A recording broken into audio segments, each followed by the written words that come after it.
A park ranger saw something terrible in the Appalachians. The Appalachian Mountains are old, and that's not just an expression. They're older than dinosaurs, older than the trees that cover them. They've stood watch for 1 billion years, and in that time, they've gathered their share of secrets. People are drawn to their beauty, but for centuries, folks have walked into those woods and never walked out.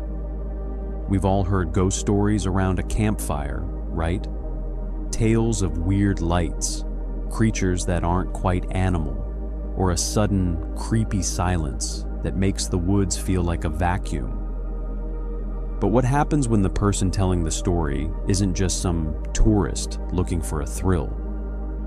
What happens when it's a park ranger, someone who knows those woods like the back of their hand? First, we're going to share the chilling account of a ranger who saw something that made him turn in his badge. Then, we have 4 other stories from hikers who looked into the abyss of the wilderness and were lucky to get away. Section 1: The Ranger and the Blood-Soaked Tree. Our first story comes from a man named Mark, who spent 15 years as a park ranger deep in the Appalachian wilderness. Mark was a practical guy. Strange sounds were just raccoons, and weird shadows were tricks of the light. He'd handled lost hikers, freak storms, and black bears. The woods were his office, and he was never afraid of the dark. Until one autumn night. Mark was on a routine patrol, driving his truck down a remote service road just after midnight. The air was cold, and the only sound was the crunch of gravel under his tires. He wasn't looking for trouble, just making sure everything was quiet. That's when something wet hit his windshield. He hit the wipers, thinking it was just water from a branch. A second later, another drop hit, then a third. This time, his headlights caught the color, a dark, thick red. Annoyed, figuring it was a prank, he stopped the truck and got out. He touched the stuff on the windshield. It was sticky with that coppery smell. It was blood. Mark grabbed his flashlight and shot the beam up into the trees, expecting to find an animal. Maybe an owl that had caught something. But what he saw made his own blood run cold.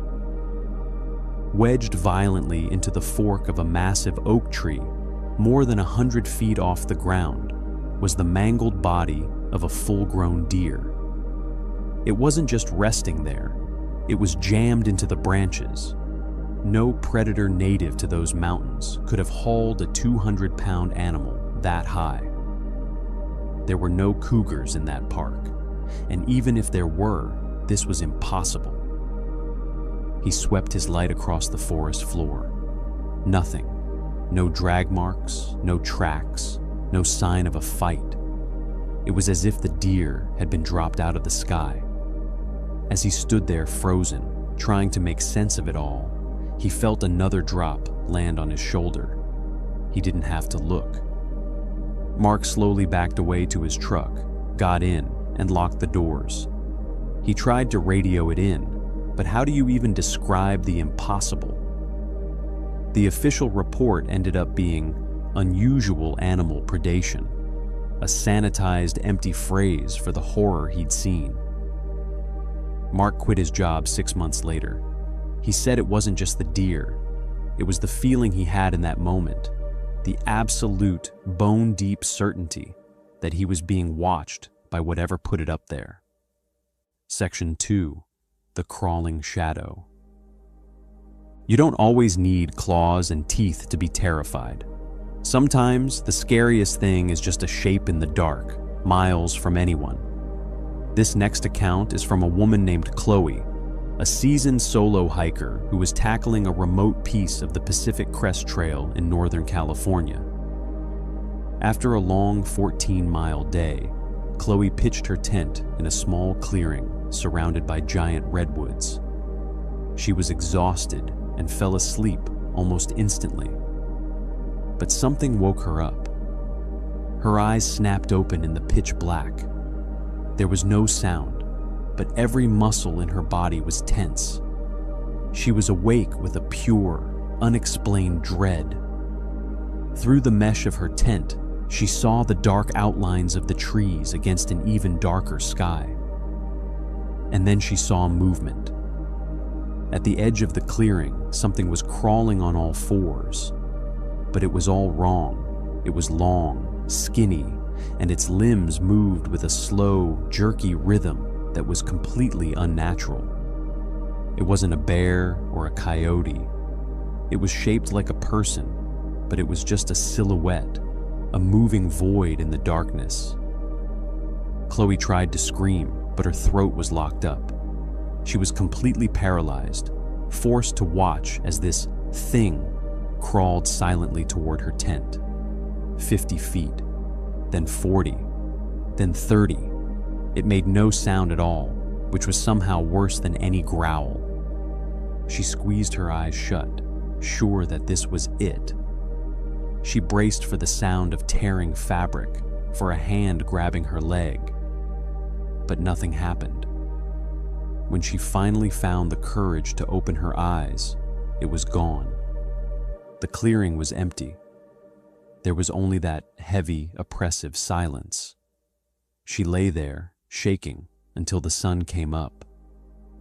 In the morning, everything looked normal. Her campsite was untouched. No tracks, no broken branches, nothing. But Chloe knew what she saw. She packed her gear, abandoned her trip, and hiked the 14 miles back to her car without stopping. She says she's never camped alone again. Section 3. The forest that held its breath. Sometimes the most terrifying thing in the woods isn't what you hear, it's what you don't hear. This story comes from a guy named David, who was on a search and rescue team in the Rockies.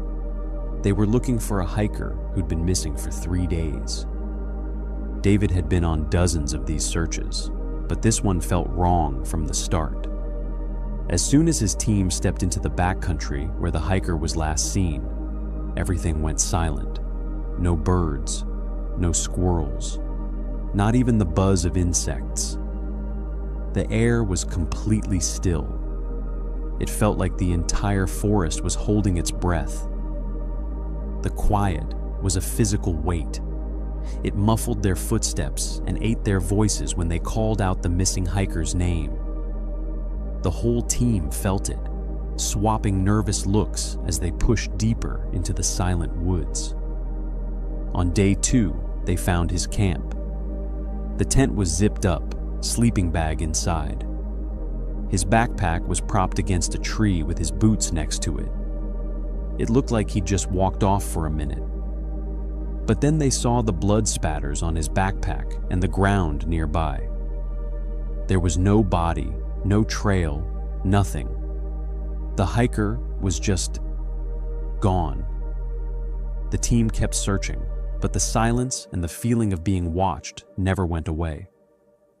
That night, they made their own camp. David took the first watch. As he sat by the fire, a loud crack shattered the silence. It was the sound of a huge branch snapping right at the edge of the firelight. It was violent and impossibly close. The team scrambled for their flashlights, pointing them into the darkness. They saw nothing, just the same silent, watching trees. They never found the hiker. The search was called off, and his disappearance is still a cold case. David left search and rescue a year later. He said he couldn't stand the silence of the woods anymore, because now he knew it meant something was out there, listening. These stories are a reminder that no matter how much we map the world, some corners are still wild and unknown. If these accounts are giving you the chills, do us a favor and subscribe to the channel, and make sure you hit that notification bell. You won't want to miss what we have coming. Section 4, The Kindness of Strangers. Not all monsters in the woods are mysterious creatures. Sometimes, the scariest thing you can run into is another person. This story comes from a trail guide named Sarah, who knew the remote paths of the Pacific Northwest better than her own home. She was leading a trip for a single client, a quiet man in his 50s, miles from any road. On the third day, Sarah went ahead to scout a tricky part of the trail, leaving her client at their camp. It was routine. The forest was her office, a place she felt completely safe. As she came around a sharp bend, two men stepped out from behind a boulder. They were not hikers. Their clothes were ragged, their faces were thin, and their eyes were cold and predatory. One of them was holding a large hunting knife. Her training kicked in. They were between her and her camp. She was alone. They had a weapon. The taller man spoke in a low growl. He didn't want her gear. He wanted her satellite phone and GPS. He wanted to make sure they stayed lost. Sarah knew this was a fight for her life. As the man with the knife moved toward her, she ripped the can of bear spray from her belt. She'd carried it for years and never once used it. She blasted him right in the face with a thick orange stream.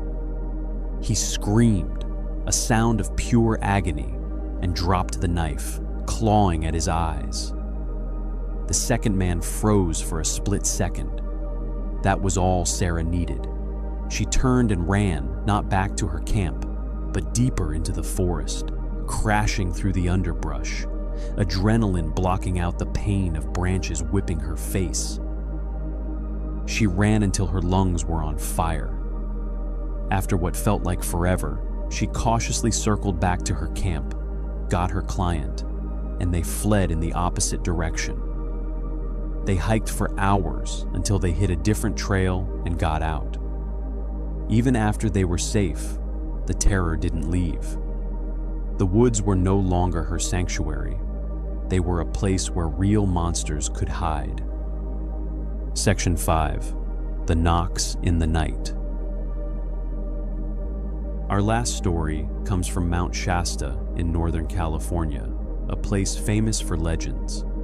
Two friends, Ben and Liam, were on a weekend camping trip. Ben was the skeptic. Liam was the believer, obsessed with Bigfoot stories. As they sat by the fire, Liam decided to try something he'd read about. He grabbed a heavy stick and slammed it against a big pine tree 3 times. Thump, thump, thump. The sound echoed through the woods.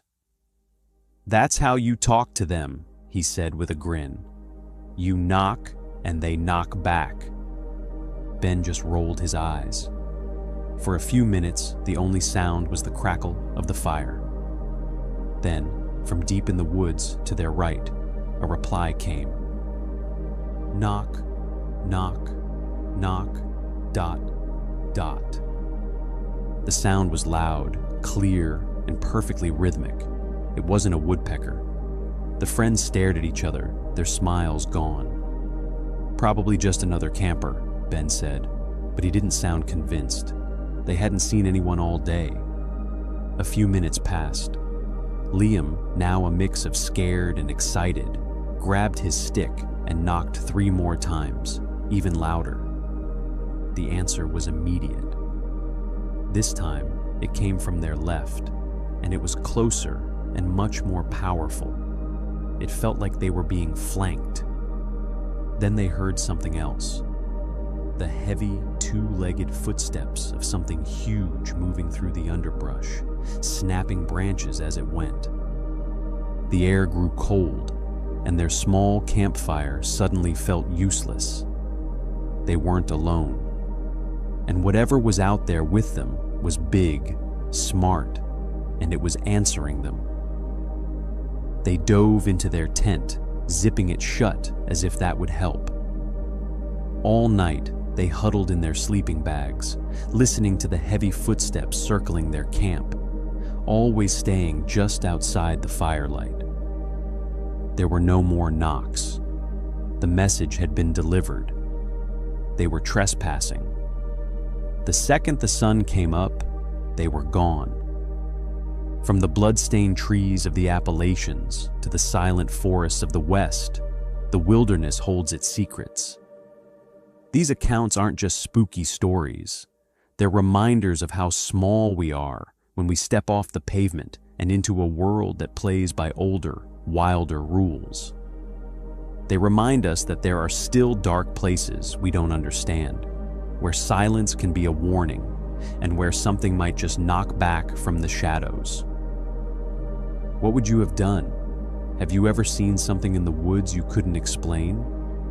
Let us know in the comments. Until next time, stay safe out there.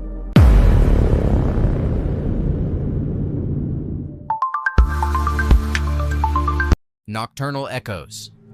Why are people hearing screams in national parks at night? The recorded screams defy classification by audio forensics experts, neither human nor animal. They exist in a disturbing acoustic uncanny valley, recognizable as expressions of terror, but with harmonic properties that shouldn't emanate from any known vocal anatomy. Yet hundreds of backpackers, rangers, and night hikers have captured these sounds on recording devices across America's national parks, from Yellowstone's dense forest to the seemingly empty expanses of Death Valley. Park officials call them atmospheric anomalies. Locals near Olympic National Park call them the Taken. Online forums devoted to the missing 411 phenomenon call them evidence. The official explanation. The National Park Service maintains a carefully crafted position. The sounds represent known wildlife, mountain lions, foxes, or owls, amplified and distorted by unique topographical features that create acoustic lensing effects. Their official statement notes that the human brain is hardwired to identify human-like vocalizations, particularly those signaling distress, even in non-human sounds. Dr. Elaine Chambers, the NPS's chief environmental acoustician, explains, wind moving through certain rock formations can produce resonant frequencies that mimic human vocalization. Combined with the psychological effects of darkness and isolation in wilderness settings, perfectly natural sounds become interpreted as screams. This explanation satisfies most casual inquiries. It does not, however, explain why these sounds occur in dramatically different ecosystems with no common geological features. Follow distinct patterns: 3 screams, silence, 2 screams, prolonged wailing. Coincide with electronic equipment failure and compass anomalies. Correlate with statistically significant spikes in missing persons reports. The Ranger Conspiracy. Park rangers operate under strict protocols regarding the screams. Internal documents obtained through Freedom of Information Act requests reveal a classification system for nocturnal acoustic events with specific reporting procedures for Category 3 vocalizations, those containing speech-like patterns or exhibiting impossible acoustic properties like simultaneous origination from multiple locations. Former Ranger Steve McKendrick broke silence in 2019. We're trained to tell visitors it's just cougars or wind. Meanwhile, we document everything: compass bearings, weather conditions, phase of the moon. After Category 3 events, specialized teams arrive from unmarked vehicles. They bring equipment I've never seen in standard park operations. These specialized response teams reportedly collect not just audio recordings, but soil samples, EMF readings, and what McKendrick described as trace biological material that isn't quite blood but behaves similarly. Rangers who ask too many questions find themselves transferred to urban monuments or visitor centers. Most telling, the Park Service maintains an acoustic research station in Glacier National Park, where recordings are analyzed, a facility with surprising connections to both the Department of Defense and NASA's Astrobiology Division. The Missing 411 Connection. The work of investigative journalist David Paulides cataloged thousands of disappearances in national parks, sharing bizarre commonalities: missing clothing, impossible locations, tracking dogs refusing to follow scents, and victims who reappear miles from their last known location with no memory of intervening time. What Paulides rarely discusses publicly: 38% of these disappearances were preceded by reports of unusual sounds, often described as human-like screaming or wailing that sounds almost electronic. His private research database shows clustering of disappearances within 72 hours of documented scream events, a correlation reaching statistical significance of p less than 0.001. Dr. Hannah Wells, forensic psychologist specializing in trauma narratives, notes a disturbing pattern in survivors' accounts. Those who return after hearing the screams describe almost identical experiences, regardless of which park they were in. The sensation of being watched by something ancient, followed by missing time, and the compulsion to walk toward the source of the sound despite overwhelming fear. Most survivors report no memory of what happened after they approached the screams. Those few with fragmentary recollections describe figures moving incorrectly and spaces that were bigger inside than they appeared from outside. Cut. The feral human hypothesis.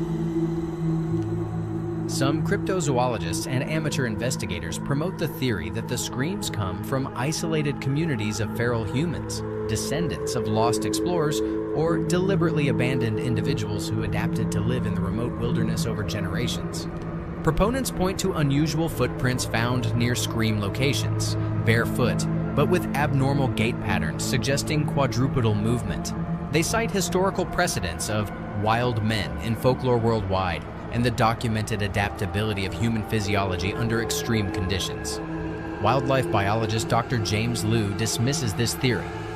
The energy requirements for sustaining a breeding population of large mammals, even humans adapted for wilderness, would leave evidence. We'd see kill sites, territorial markings, juvenile tracks. The parks are extensively studied ecosystems. A humanoid predator species couldn't remain undetected.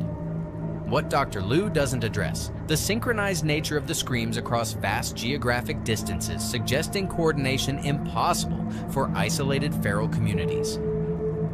The geological gateway theory.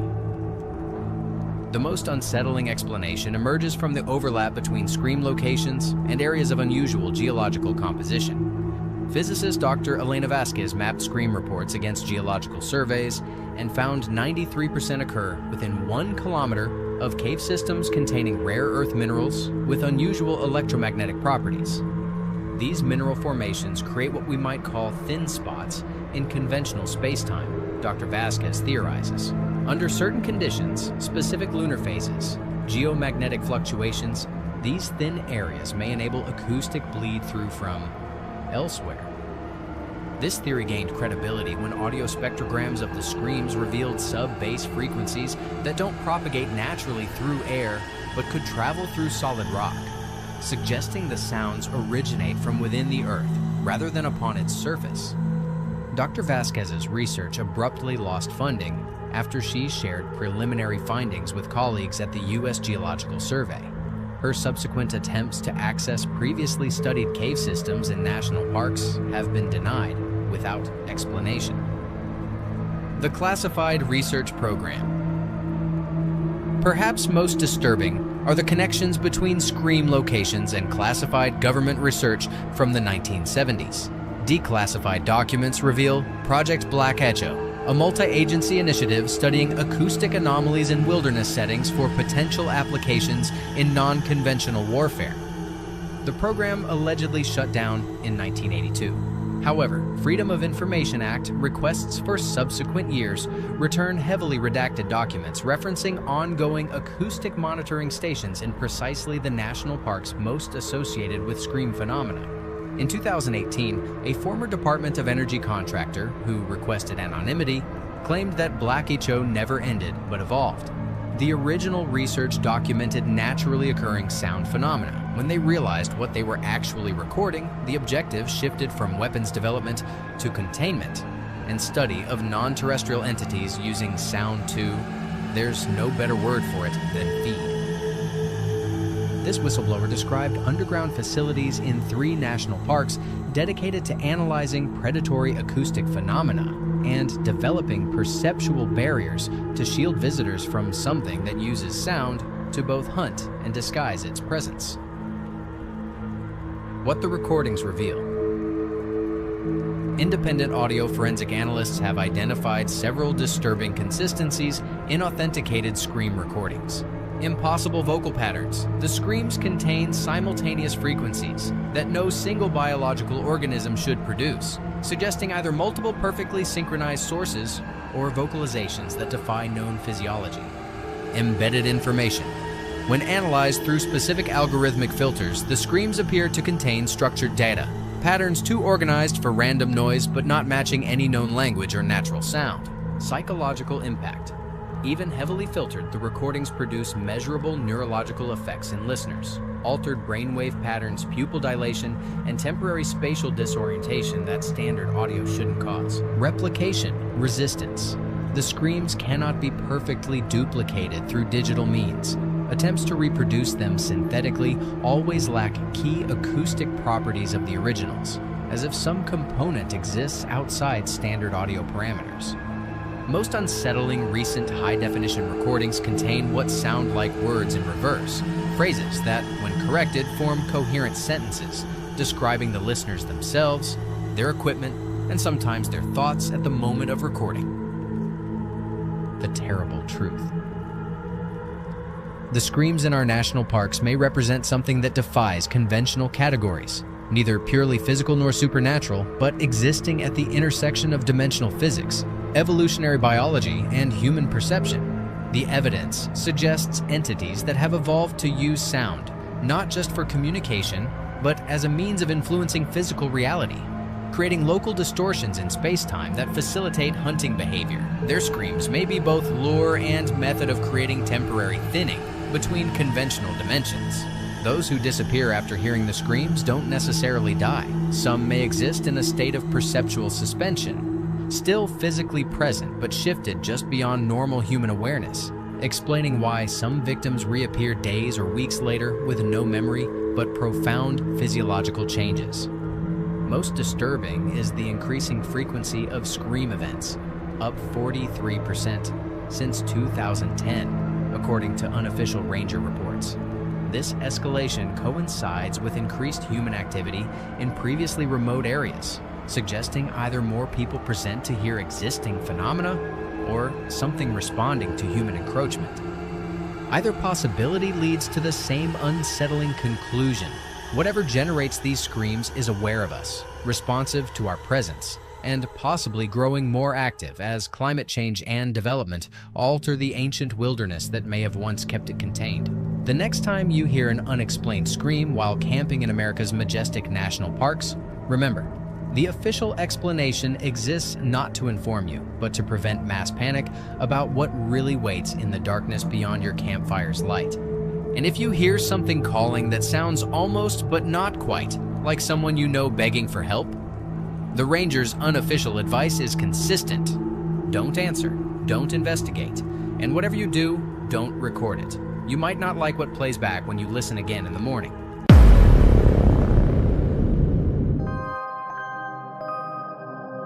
The vanishing point. The first time I noticed the pattern was in early March 2024. I managed the database for a missing persons clearinghouse, a nonprofit that coordinates information between law enforcement agencies nationwide. What started as a statistical anomaly in our quarterly report became something I can no longer explain away with rational thought. It began with Eliza Chen, 34, last seen leaving her apartment in Seattle on February 18th. Security footage showed her walking to her car, pausing to check something on her phone, then looking up sharply as though someone had called her name. She glanced over her shoulder, then directly at the camera with an expression I've reviewed dozens of times but still cannot categorize. Not fear, not confusion, but a sort of dawning recognition. She walked deliberately out of frame, leaving her car door open, her purse on the seat. Her phone was found 2 miles away near Discovery Park. The last thing in her search history was a news article about unusual atmospheric phenomena reported over the Pacific Northwest the previous night. 3 days later, Marcus Delaney disappeared from his night shift at a research facility in Boulder, Colorado. Security footage showed him working alone at 2:17 a.m. At 2:18, he looked up suddenly, removed his glasses, and stepped out of frame. The building's exit log showed no departure. His car remained in the parking lot. The facility was locked from the inside. By the end of March, 17 similar cases appeared across 12 states. Each person vanished without struggle, often while alone. Each left behind personal effects, phones, wallets, keys, as though stepping away momentarily rather than leaving permanently. Several had searched for information about unusual lights or sounds in their areas in the days before disappearing. Law enforcement treated these as separate cases. Our database was among the few places where the pattern emerged. I began tracking commonalities beyond the obvious. Most vanished between 1 a.m. and 4 a.m. Most were described by friends or family as sensitive, whether emotionally perceptive or prone to migraines, vivid dreams, or synesthesia.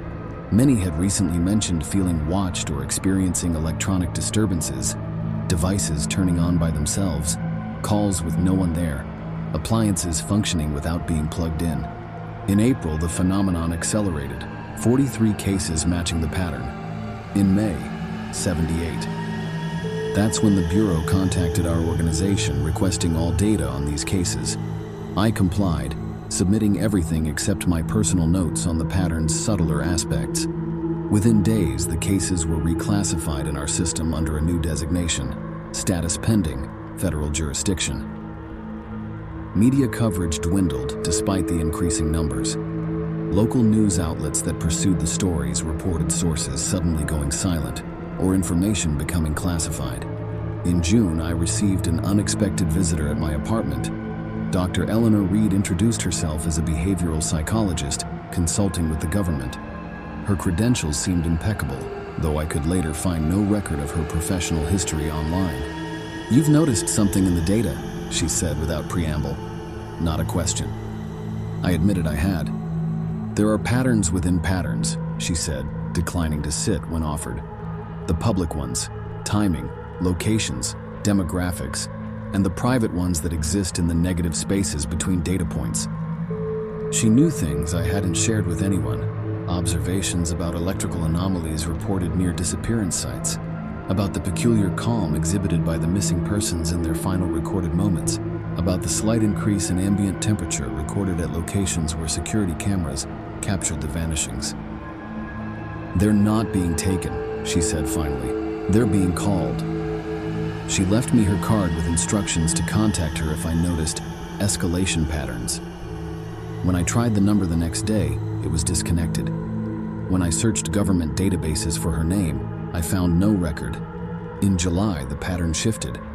Those who vanished began leaving behind objects arranged in precise geometric patterns: coins, jewelry, watches placed in perfect circles or triangles. Some left notebooks filled with drawings of identical symbols none of their loved ones recognized. Others sent text messages in the moments before disappearing, containing strings of seemingly random numbers that, when plotted as coordinates, traced perfect logarithmic spirals across global maps. By August, I'd identified 212 cases nationwide fitting the core pattern. The Bureau stopped requesting my reports. When I inquired about the case's status, I was informed they had been transferred to an unnamed department, and my clearance was insufficient for further updates. In September, I noticed another shift. The vanishings began clustering around specific geographic locations, areas near deep water bodies, ancient cave systems, places with unusual electromagnetic readings. Surveillance footage began showing the missing individuals moving with uncanny synchronicity just before disappearing, as though choreographed. Then the dream started. I began seeing the missing in my sleep, not as I knew them from photographs, but standing together in a vast, dark space illuminated by soft, pulsing light. They appeared neither frightened nor harmed. They were watching something I couldn't see, their faces bathed in a blue-white glow that seemed to come from everywhere and nowhere.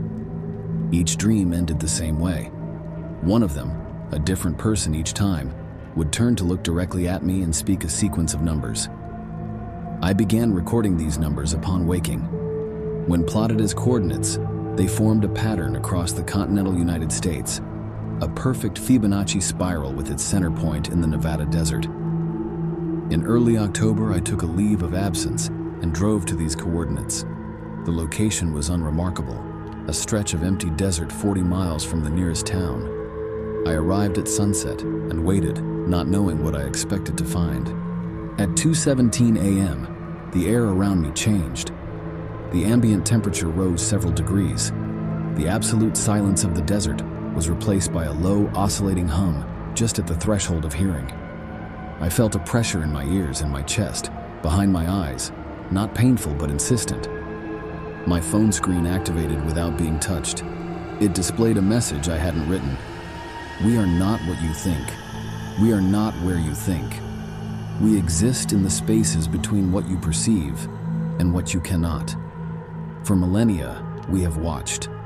For centuries, we have selected. For decades, we have prepared. The convergence approaches. Those who hear us are not victims.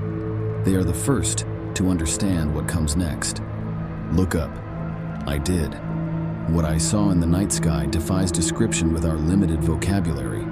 It was not a craft, not a light, not a phenomenon I can categorize. It was an absence that was simultaneously a presence, a geometric impossibility that seemed to fold space around itself, creating a vacuum of perception that my mind struggled to process. I understood then what the missing had experienced in their final recorded moments, that look of recognition, of remembering something they'd always known but had temporarily forgotten. I felt it calling me. I understood with perfect clarity that I could step forward and join them. Instead, I took a photograph. When I checked my phone afterward, the image showed nothing but empty desert and stars. But embedded in the image's metadata were coordinates, 212 of them, matching the last known locations of every person who had vanished. I returned home and submitted my resignation from the clearinghouse. That same day, I received a plain manila envelope containing a single sheet of paper with a message. You were not selected, but you were noticed. Some are taken, some are witnesses. The difference is purpose. The convergence continues. 2024 is merely the beginning. The disappearances continue, though they no longer make headlines. Our cultural attention span is short. Mysteries without resolution become background noise. By December, the number of matching cases had reached 400. Law enforcement agencies now have standardized protocols for these events. They're classified immediately. Witnesses are debriefed under strict confidentiality agreements, and physical evidence vanishes into unnamed facilities. I've started a private database tracking subtle indicators that precede clusters of disappearances, atmospheric anomalies, localized electronic disturbances, reports of collective dreams. The pattern is accelerating and evolving. Whatever began in 2024 is not concluding but transforming. Last week, I woke to find my home's electronic devices, television, computer, phone, all activated simultaneously, displaying the same message. Witness function confirmed. Observation protocol initiated. Convergence date approaching. You will know when to look up again. I've disabled my home's cameras and covered my windows. I avoid being outside during the early morning hours. I've begun wearing an analog watch since my phone no longer displays accurate time. It's frozen at 2:17. Sometimes I think about Eliza Chen and that expression on her face in the last frame where she's visible. I understand it now. It wasn't fear or confusion. It was recognition. The look of someone who suddenly remembers a truth they've always known. They haven't disappeared. They've been reclaimed, and whatever called them is still watching the rest of us, evaluating, selecting, waiting for us to look up.